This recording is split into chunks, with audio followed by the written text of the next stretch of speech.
Hare Krishna. Today we will talk about conquering lust. In third chapter Bhagavad Gita, Arjuna asks, Atakenam prayuktoyam papam chariti purushaha anichan api varshneya baladiva niyojitaha. My dear Lord, Arjuna asks, what is it that, which forces us commit sinful activities even though we don't like to, as if somebody is forcing? Then Shri Krishna replies that kamayesha krodesha rajoguna samudbhavaha mahashano mahapapma vidyena iha vairinam. So Krishna declares, it is lust only, my dear Arjuna. Kamayesha krodesha rajoguna samudbhavaha. It is a product of rajogun or mode of passion. Mahashano mahapapma vidyena iha vairinam. It is all devouring and the greatest enemy for a man. So we think that so and so is my enemy, so and so is my enemy, but actually the enemy is resting in our own hearts. That is lust. Prabhupada used to say, Mr. Lust. So what is this lust? So why do we have lust in our heart? And then why the lust is so strong in our hearts? So even if we want to give up the lust, we are unable to give up the lust. Why it is like that? So the reason is, actually Krishna says in Bhagavad Gita 15th chapter, Mamai Vamsho Jiva Loke Jiva Bhuta Sanatana. Means we are all minute parts and parcels of Krishna, Lord Krishna, who is the supreme enjoyer, and we are all his parts and parcels. Then Krishna says in another verse that Bhumi Rapo Analo Vayu Kamano Buddhirevacha Ahankara Mitiyame Binna Prakriti Ashtada.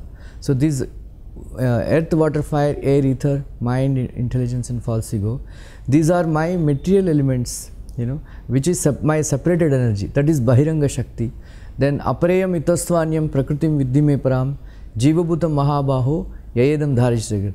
Then Krishna says there is one more superior energy that is more superior to this material energy, that Bahiranga Shakti, that is my internal energy. That is part of my internal energy is actually living entities, the living entities, the souls. So actually we belong to Krishna, and then we are parts and parcels of Krishna. So just like a part and parcel contains some properties of the whole. So whatever qualities that Krishna has, we also have in minute quantity. And being a part and parcel of Krishna, we have so much love for Krishna. So because that is our constitutional position, loving Krishna. So that is our constitutional position. But because of certain reasons, we fell into this ocean of material existence because we wanted to enjoy separately from Krishna. And because of that, that love for Krishna has turned into lust. So that lust, because of that lust only, we are continuously taking birth from one life to another life, from one life to another life, because of lust only. And then we cannot seem to give it up because it is so strong. So why it is so strong? Because we have so much love for Krishna. So that love only has transformed into lust. So it is not very easy to give up that lust, because that is actually in original position, it is love. So what is many people, they say I love, one boy tells to another girl, I love you so much, I love you so much, and the girl says, I love you so much. But actually in fact that is not love. We should say I lust you, it's not I love you. Because as soon as there is some problem, because the boy is not able to satisfy the girl's desires, or the girl is not able to satisfy the man's desires, then there is a divorce, separation, and they hate each other. So we wonder where they used to love each other so much, where has the love gone? But actually there is no love only.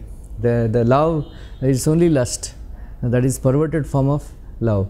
But actually there is only one, actually love exists only between Krishna and his devotees.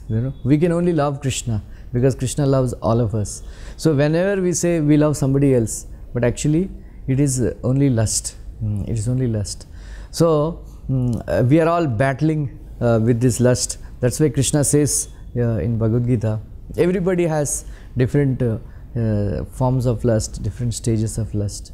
So Avritam jnanametena jnanina nitya vairina kama rupena kaunteya dushpurena analena cha.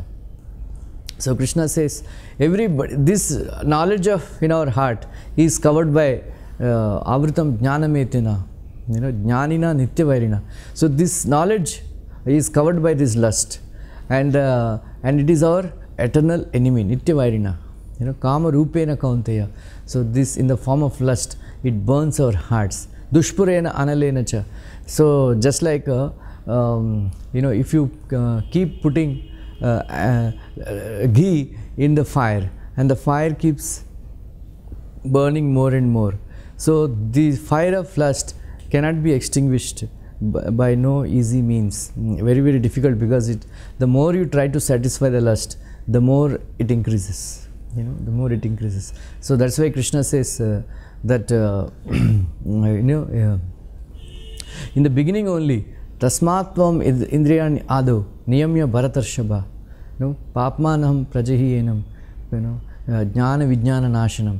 So Krishna is saying, in the beginning itself one must conquer lust, because otherwise it jnana vijnana nashanam, it destroys both knowledge, jnana and vijnana. So one has to be very, very careful in dealing with lust. So in 11th canto Bhagavatam also it is mentioned that a bumblebee is very fond of the nectar, the honey that is emanated from the lotus flower. So when the sun rises in the morning, the lotus flower blooms, and at that time the bumblebee is being attracted by the smell of the bumblebee, the honey in the lotus flower gets attracted, enters the lotus, and then starts drinking the honey, and it goes on and goes on, and then when it is in the evening, the lotus closes, because when the sun sets, lotus closes, and then it gets trapped. So sometimes in the evening time, these elephants come and they raid the gardens and all. So sometimes they crush all these plants and all, and they may die. But it is said that the bumblebee can pierce even the wood. So can he not pierce the soft petals of the lotus? The question arises. It can, but it won't, because it was so attracted to the taste, honey, smell of the honey that is emanating, and it gets died. So like this, there are 5 senses in our body. So this bumblebee is attracted by the smell of the honey that is emanating, like that. And then we have another sense, that is hearing. How they catch the deer. The deer actually runs very fast. So what do? They are very fond of some music, something like that. So they make very nice sounds and all. So in order to catch the deer, they play good music, and then the deer becomes attracted to the sound of the music, and then it stops, and then they capture. So like that, the deer becomes it gets trapped by because of the fondness for hearing music. Like that, there is one very interesting story, pastime from Sri Ramayana. There is one sage by name Vivandak Muni. He thought the cause of all problems, the cause of entanglement in this world is woman. So that is why he wanted to stay away from a woman all the time. So he entered into the deep forest and then started doing tapasya. So meanwhile, the Indra, seeing this great tapasya, great austerity that is being done by Vibhandak Muni, he became very disturbed. He thought that he is trying to usurp his kingdom. So that's why he sent one very beautiful Apsara, and that Apsara came and tried to attract Vibhandak Muni. So somehow Vibhandak Muni got attracted and then he discharged semen, and one deer consumed that semen, and that Apsara went away, and then the deer gave birth to one very beautiful handsome boy. So that is called, then he was born with little horns because he took birth from a deer, but actually through the semen of Vibhandak Muni. So that's why he is known as Rishashunga.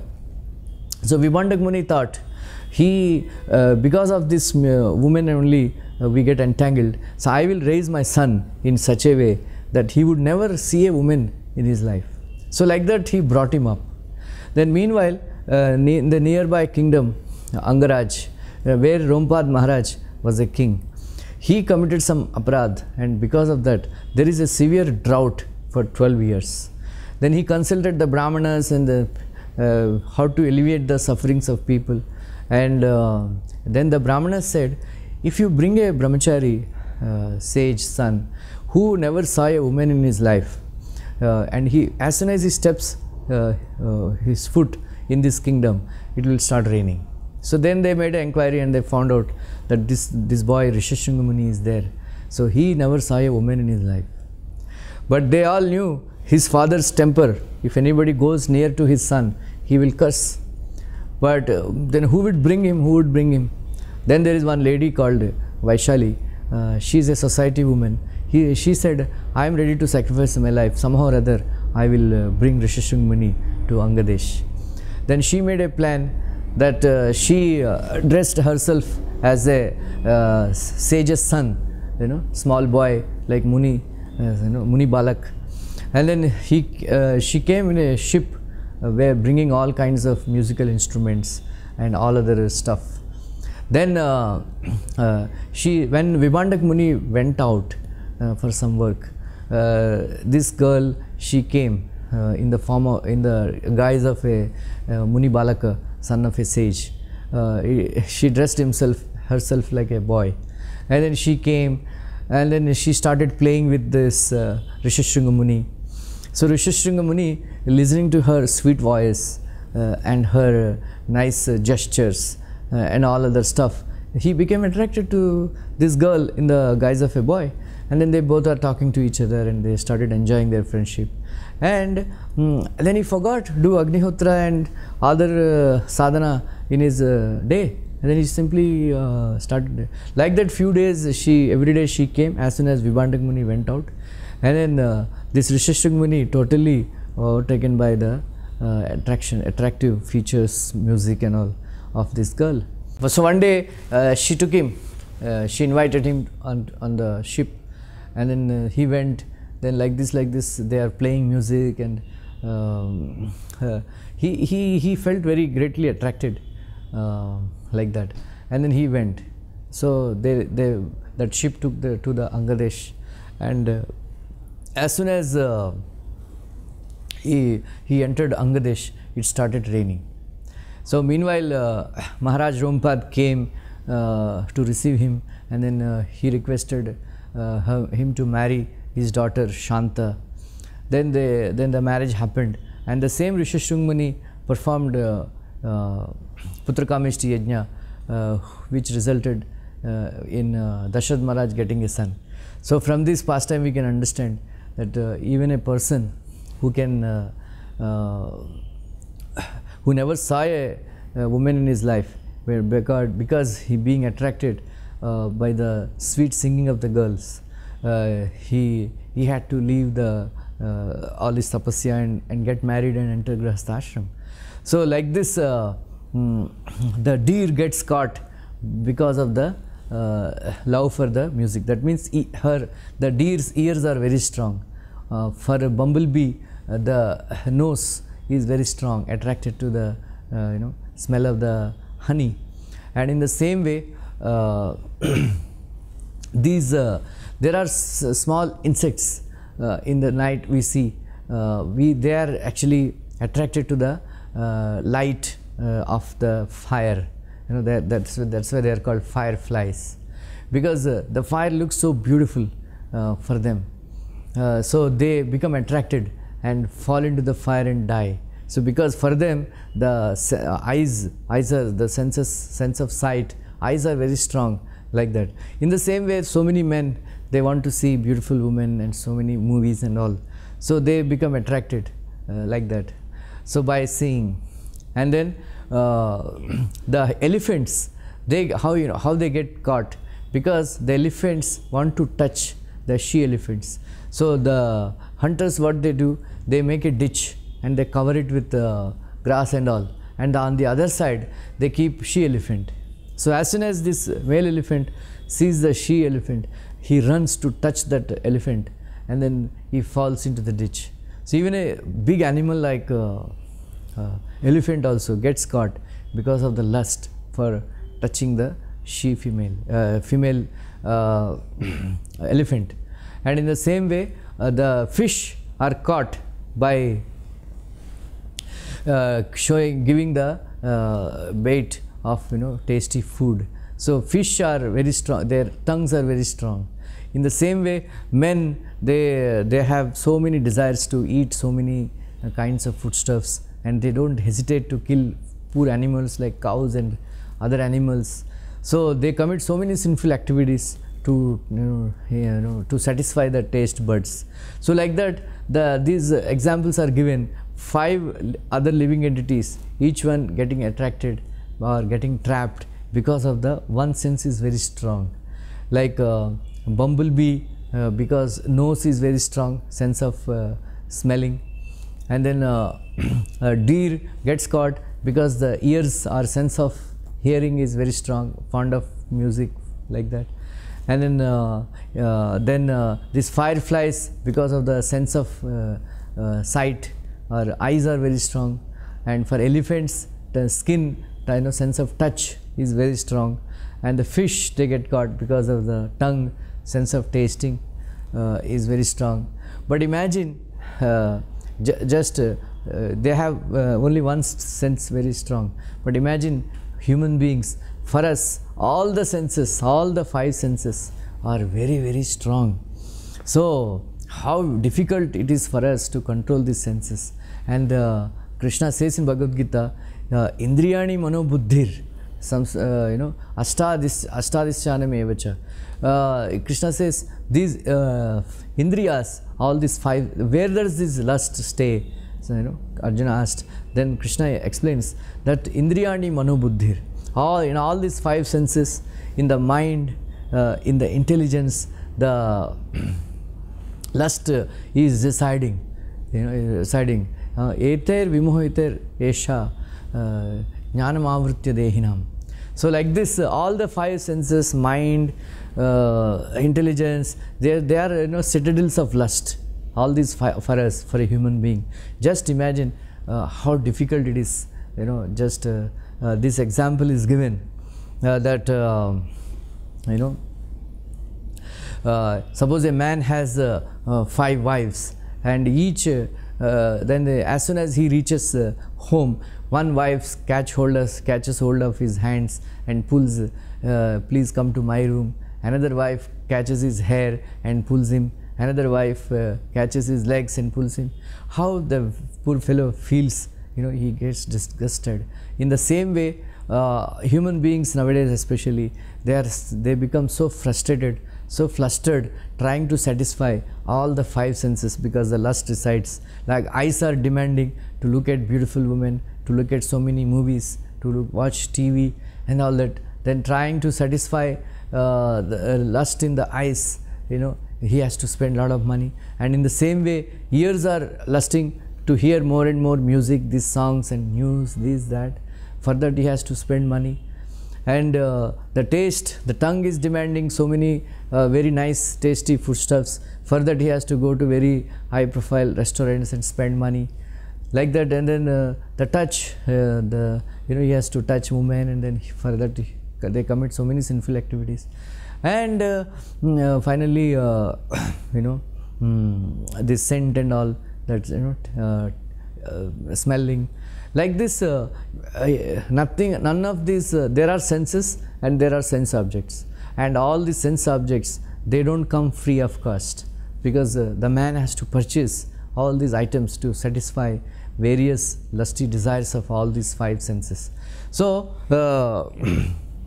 where from he will get the money? So for that he has to work hard, he has to go out, work hard, and earn money and spend it, and it's not very easy to earn money in this world, very difficult. Then for that they commit all kinds of wrong activities, and sometimes in order to satisfy lust, they commit murders, because of illicit sex. In general, illicit sex leads to all this violence, committing murders, because many times we see in newspapers that paramour of the lady kills the husband of that lady, something like that. Or sometimes the lady is killed, husband kills the lady because she is having wrongful affairs, like that. It's all because of lust, we must understand. So very, very difficult to control this lust. So but Krishna says in Bhagavad Gita that in the beginning itself, by controlling the senses, one must be able to control the lusty desires.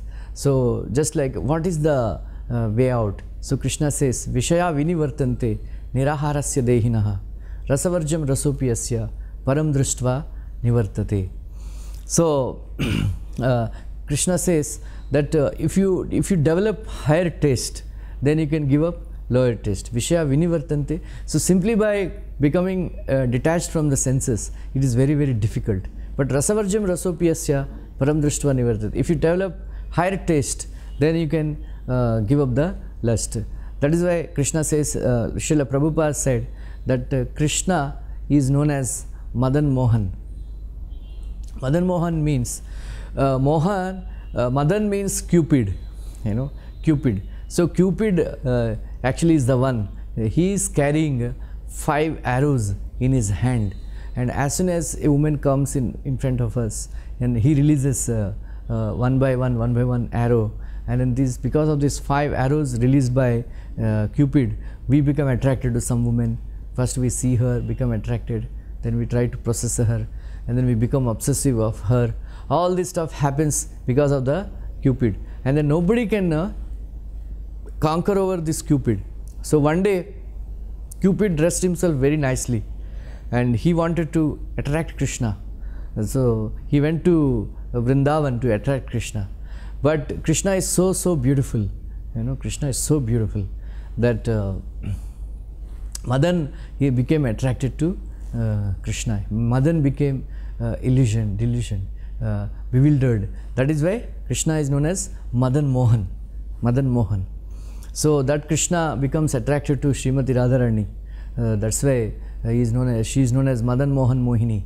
So this Radha and Krishna, they are so beautiful. So because ultimately we want to see nice, beautiful things in our life. So the only way is to become attracted to Krishna, who is very, very beautiful. That's why it is said that Venum Kvanantam Aravinda Dalayatакшam Barhavatamsam Asitambuddha Sundarangam Kandarpakotikamaniya Vishesha Shubham Govindamadi Purusham Tamaham Bhajami.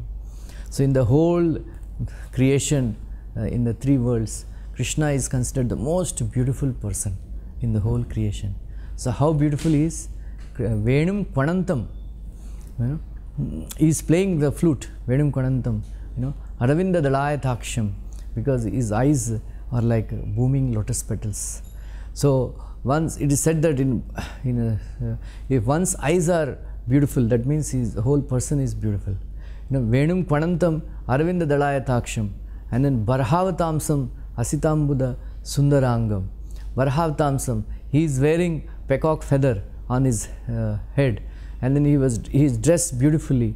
And then Asita Ambuda Sundarangam. Sundarangam means each and every anga, each and every bodily part of Krishna is so beautiful. Is so beautiful. And then in this world, Cupid is considered the most beautiful personality. Kandarpa means Cupid. But what is Krishna's beauty? If you add millions and millions of Cupid's beauty, then that is Krishna's beauty. Kandarpa Koti Kamaniya. And his form is very, very pleasing to the heart. And so Govinda Madi Purusham Tamaham Bhajami. So unless till the time we become attracted, we develop attraction for Krishna, we cannot give up lust, because it is so difficult. Once we develop love for Krishna, then we can give up the lust. So the practical way to give up the lust, Prabhupada suggested that you get beautiful deity forms of the Lord, Radha Krishna, either brass or marble or wood or anything.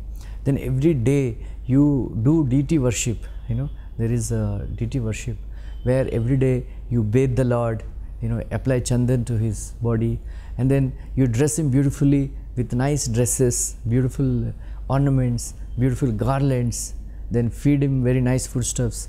Prabhupada said, by doing this every day, you become attracted to the beautiful form of Lord Krishna, who descended to take service from us. So these deities are not some wood or stone or something. They are actually Sakshat. They are direct Krishna himself. Krishna himself comes down to take service from us. So once one develops a taste for deity worship, and then we constantly is thinking about the form of Krishna, then we can forget the form of the woman. So these two things one can do to give up lust. One is chanting Hare Krishna Mahamantra very loudly. Hare Krishna, Krishna Krishna, Hare Hare, Hare Ram, Ram Ram, Hare Hare. And regularly doing this deity worship of dressing the Lord and offering Aarti, then doing Bhoga, and then Aarti and everything. By doing continuously all these two activities, one actually can give up lust. Otherwise, we will become the victims of lust and suffer in this world perpetually. Hare Krishna. Hare Krishna.